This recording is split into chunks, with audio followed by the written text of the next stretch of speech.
The night my parents tried to give my apartment away, they did it between bites of meatloaf. My mother smiled and said, "Megan will move in with you this weekend," like she was telling me the weather. My father nodded.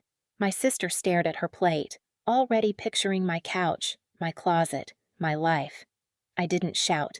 I didn't argue. I let them keep talking, because every word made their mistake bigger.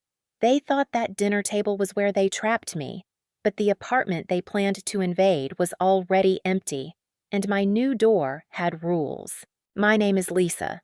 I'm 36, a financial specialist, and I learned a long time ago that in my family, being stable was not treated like an achievement. It was treated like an open invitation. If I paid my bills on time, Mom said I was blessed. If I kept my apartment clean, Dad said I had plenty of room. If I bought myself one nice coat after working overtime for months, Megan would touch the sleeve and say, "Must be nice," like I had stolen it from her closet. That night, my parents' house looked the way it always did when they wanted something. Too warm, too polished, too fake. The porch light glowed over the trimmed hedges.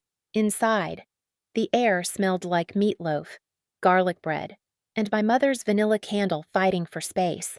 Family photos lined the hallway.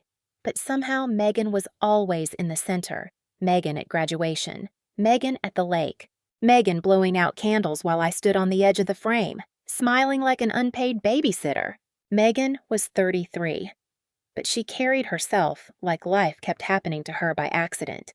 Every job had a bad manager. Every roommate was toxic. Every overdue bill had a story attached, a few years earlier. I had covered several $1,000s in payments for her because Mom cried on my voicemail and Dad said, "Just this once." That phrase became a family tradition, just this once. Help with rent, just this once. Cover the car repair, just this once. Don't make your sister feel worse than she already does. And each time, Megan walked away lighter while I carried the weight. I still wanted to love them. That was the embarrassing part. I still noticed when Mom used the good plates because she wanted the dinner to feel special. I still hoped Dad might ask about my work, or my new neighborhood, or why I looked tired. But he only asked whether I was still living alone in that big place. And Mom smiled too quickly when he said it. That was when I felt the air change. Megan scraped her fork across her plate and looked down. Mom folded her napkin with both hands. Dad cleared his throat but did not speak. I looked at the casserole cooling in the middle of the table and realized this was not dinner. It was a decision they had already made without me. Mom was the one who finally said it. She put down her fork, smiled at me like she was about to compliment my hair, and said, "So, Lisa, Megan is going to stay with you for a little while? Not. Would that be okay? Not? Can we talk about this? Just Megan is going to stay with you." My hand froze around my glass of iced tea. The ice had melted enough that the outside felt slick and cold against my palm. I looked at Dad first, because some childish part of me still wanted him to interrupt and say Mom had worded it badly. He didn't. He just nodded once and said, "You've got the space. And honestly, Lisa, you're in the best position to help." There it was, the family math. Megan created the problem. My parents softened it. I paid for it. Megan finally looked up. Her eyes were a little red, but not from crying, from waiting, from knowing this conversation had been rehearsed without me.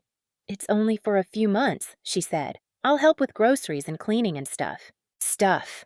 That word did so much work in my family. It covered rent, utilities, messes, broken promises, and the little disasters Megan left behind like cigarette smoke and curtains. Mom reached across the table and touched my wrist. Her perfume was sweet and heavy, the same one she wore to church and hospital waiting rooms. "You live alone." "Honey," she said, "it doesn't make sense for your sister to struggle while you have a whole apartment to yourself." A whole apartment. Like I had found it sitting in a parking lot. Like I had not worked late nights, skipped vacations, and eaten cold leftovers at my desk to afford that peace. Dad leaned back in his chair. We were thinking this weekend. We. That one word told me everything. They had packed the decision before they ever passed me the potatoes.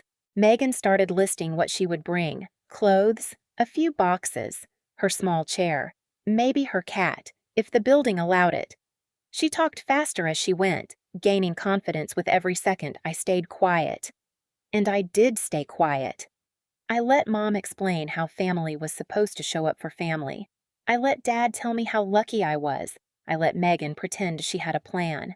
Then I wiped the corner of my mouth with my napkin and asked, "What time were you planning to bring her things?" Mom's shoulders dropped with relief. Dad smiled. Megan smirked at her plate.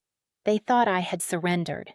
But 3 weeks earlier, I had moved out of the apartment they were planning to take over. Saturday morning, I woke up in my new apartment to sunlight spilling across the hardwood floor. For the first time in weeks, I did not hear the radiator clicking in that old building or the neighbor's dog barking through the wall. I heard nothing but the low hum of the fridge and coffee dripping into the pot. My new keys sat on the counter beside a small vase of white tulips I had bought for myself. No one in my family knew about this place. Not because I was hiding, because they had stopped asking about my life unless they needed something from it. At 11:43, my phone lit up. Mom, I let it ring twice before answering. "Lisa," she snapped. "No sweetness now? No vanilla candle voice." "Where are you?" I looked out the window at the city below. "Home." "No, you're not," she said. "We're at your building." Some woman opened the door and said, "You don't live here anymore," in the background. I heard Dad arguing with someone, and Megan's voice rising sharp and embarrassed. "You brought her things there?" I asked. "You told us to," Mom said. "No." I said, "I asked what time you were planning to bring them." There was a pause, a tiny one, just long enough for the truth to tap the glass. Then Dad took the phone. "Don't play games." "Lisa, your sister is standing here with 2 suitcases and 3 boxes. You should have told us you moved." I almost laughed, but it came out as a breath. "You didn't know because you didn't ask," I said. "I moved 3 weeks ago." Megan shouted something I could not make out. A car door slammed. Mom got back on the phone, her voice shaking with anger now. So what are we supposed to do with her? That question used to hook me. It used to pull me right back into the role they built for me. The fixer, the wallet, the spare room, the good daughter who never made things harder. But I was standing barefoot in a quiet kitchen I paid for, holding coffee I made for myself, looking at tulips no one could take from me. So I said, "That is not mine to fix." Mom went silent. Then she whispered, "You have changed." "No," I said. "You're just meeting the version of me who stopped apologizing." I ended the call before my hands could start shaking. For 10 peaceful minutes, I thought maybe that was it. Then a text came through from Mom. "We know where you are." I stared at the screen, and my stomach went cold, because they were not done trying to move Megan into my life. The lobby buzzer rang 12 minutes later. I stood in my kitchen with my phone in one hand and my coffee going cold. The screen by the door flickered, and there they were. Megan first, chin lifted like she owned the building, 2 suitcases beside her, 3 boxes near her sneakers. Mom stood behind her, red-faced, clutching her purse. Dad pressed the call button like he could force the door open by disappointment alone. Megan leaned toward the camera. "Open up." "Lisa." I pressed the speaker. No. Silence hit them harder than shouting. Mom blinked. "Honey, don't do this in front of people. You showed up uninvited," I said. Dad moved close to the camera. "We are not doing this through a speaker." "Yes," I said. "We are." Megan laughed once. "So you're leaving me in the lobby with my stuff." "Those were your choices, not mine." Dad's face tightened. "Buzz us in." For the first time. That voice did not move me. It bounced off the walls of a home they had never earned the right to enter or even bothered to know well. "No," I said. Then I hung up. My phone started buzzing. Mom, Dad, Megan, Mom again. I ignored every call and phoned the front desk. I said my family was downstairs with luggage, trying to reach my unit without permission. The woman asked, "Do you want them removed if they refuse to leave?" My throat tightened. Yes. 5 minutes later, someone pounded on my door. They had slipped upstairs behind another resident. They stood in my hallway like a moving crew from a nightmare, boxes at their feet, suitcases upright, Mom's mouth trembling, Dad glaring, Megan already annoyed that I had ruined her ambush. I opened the door only as far as the chain allowed. Mom softened instantly. "Lisa, please! Your sister has nowhere to go!" Megan rolled her eyes. "I'm literally right here." Dad looked past my shoulder. I hated that look. He wasn't seeing my home. He was measuring available space. "Let us in," he said. "We need to talk. We can talk here." Megan kicked one suitcase forward. The wheel bumped my threshold. It was small, plastic against wood, but it made my stomach turn because it told me exactly what she believed the line between my life and hers did not matter. "Move it back," I said. She folded her arms. Or what Mom whispered. "Megan," but did not correct her. "Megan," I said. "You are not moving into my apartment. You already said I could. I let you talk," I said. I never said yes. The hallway went still. Mom stared like I had slapped her. Dad's jaw clenched. Megan's face flushed red. "That is insane," Megan snapped. "You acted like it was fine." "No," I said. "You acted like it was decided." I watched. Dad stepped closer. The chain suddenly looked thin. "You think this is clever?" he said. "Playing games with your family, I think deciding someone can live in my home without asking me is the game." Mom pressed a hand to her chest. "After everything we've done for you." "What you did," I said, "was teach me that Megan's comfort mattered more than my boundaries." Megan scoffed. "You love being the victim." "No," I said. "I am done being the solution." She shoved the suitcase forward again. The door caught it. "I'm not leaving," she said. "You can't throw your sister away." "I'm not throwing you away. I'm refusing to house you," Dad snapped. "You have a spare room." "I have an office. You have space. I have a lease. You have money. I have limits." Each answer cut another string. A neighbor's door cracked open. Mom saw it and hissed. "Now you're humiliating us." "No," I said. "You brought luggage to my door." Megan dropped onto one box like a child refusing to leave a store. "Fine, I'll sit here all night." Dad set his box beside her. That was when my fear disappeared. I pulled out my phone. Mom's eyes widened.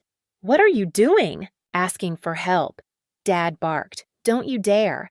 I called building security. Then the non-emergency line when Megan started yelling over me. I kept my voice steady. I said my family was outside my apartment with belongings, trying to move someone in without permission, and refusing to leave. The change was instant. Mom stopped crying. Dad stopped pointing. Megan stood up, suddenly. This was not a family argument they could rewrite later. There would be witnesses, records, consequences. Security arrived with a police officer. The officer looked at me first. "Is this your unit?" "Yes." "Did you invite them here to move in?" "Number." Megan jumped in. She agreed at dinner. The officer turned to her. "Do you have that in writing?" Megan looked at Mom. Mom looked at Dad. Dad looked at the floor. I showed the messages Mom saying they knew where I was.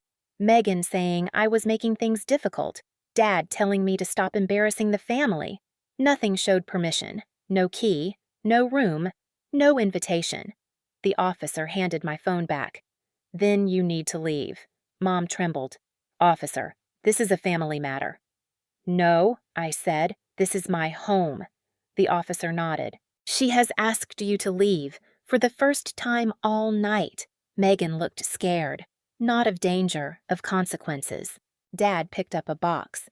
"You'll regret choosing an apartment over your family." I looked at him. "No, I regret letting you call this family for so long." Nobody answered. Megan dragged her suitcase down the hall, one wheel squeaking against the polished floor. Mom followed, crying into her sleeve. Dad walked last. When the elevator closed, I shut my door and slid down against it. My hands shook so hard my rings tapped against my phone. I did not feel cruel. I felt free. Then my phone lit up again. Mom had found one last weapon. Guilt. For the first hour after they left, I sat on the floor by the door and listened to my phone vibrate across the hardwood. Mom called first, then Dad, then Megan, then Mom again. I did not answer. The voicemails came in anyway, each one heavier than the last. Mom said I had broken her heart. Dad said I had embarrassed the family in front of strangers. Megan said I had ruined her life over one little room. As if my home was a motel she had been unfairly denied. I saved the messages that sounded threatening. I deleted the ones that only tried to bruise me. Then I sent one text. Megan is not allowed at my home. Do not come to my building again. If there is a real emergency, send a short email. That was it. No speech, no apology, no begging them to understand. For 2 days. The silence felt unnatural.